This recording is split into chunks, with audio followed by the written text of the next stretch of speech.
ద్విహస్త విస్తృత విశుద్ధ చక్రపీడనం, శీర్షాసనం సాధన చెయ్యటం ద్వారా జలుబు నివారించబడుతుంది.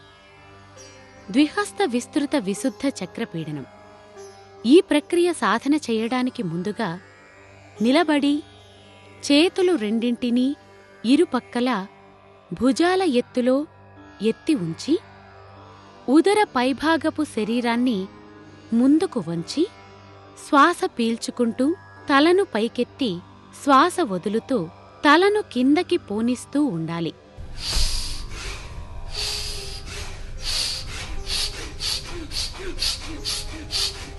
ఇలా ఈ ప్రక్రియ రోజూ 5 నుండి 8 నిమిషాల పాటు సాధన చెయ్యవచ్చు. రెండవ ప్రక్రియ శీర్షాసనం.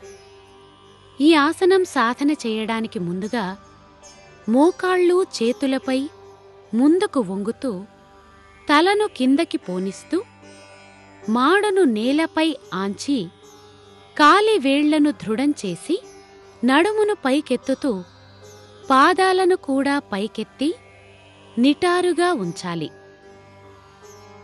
శ్వాస సాధారణంగానే తీసుకోవాలి.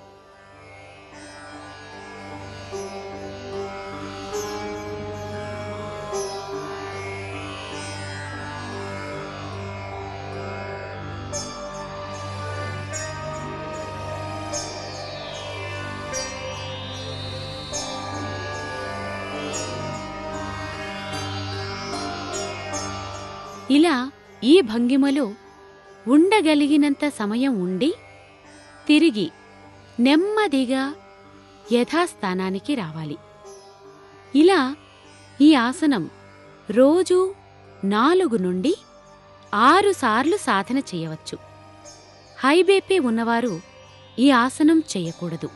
ఈ విధంగా ద్విహస్త విస్తృత విశుద్ధ చక్రపీడనం, శీర్షాసనం సాధన చేయటం ద్వారా శరీరంలోని అన్ని భాగాలకు రక్తం సక్రమంగా ప్రసరించి తల, ముక్కు భాగంలోని వాతపిత్త కఫ ప్రకృతులు సమతుల్యమై జలుబు, పడిశం నివారించబడుతుంది. ఈ ప్రక్రియల తర్వాత ధ్యానం చేసి మత్స్యాసనం వేయటం ద్వారా శరీరంలోని అన్ని అవయవాలకు విశ్రాంతి దొరుకుతుంది.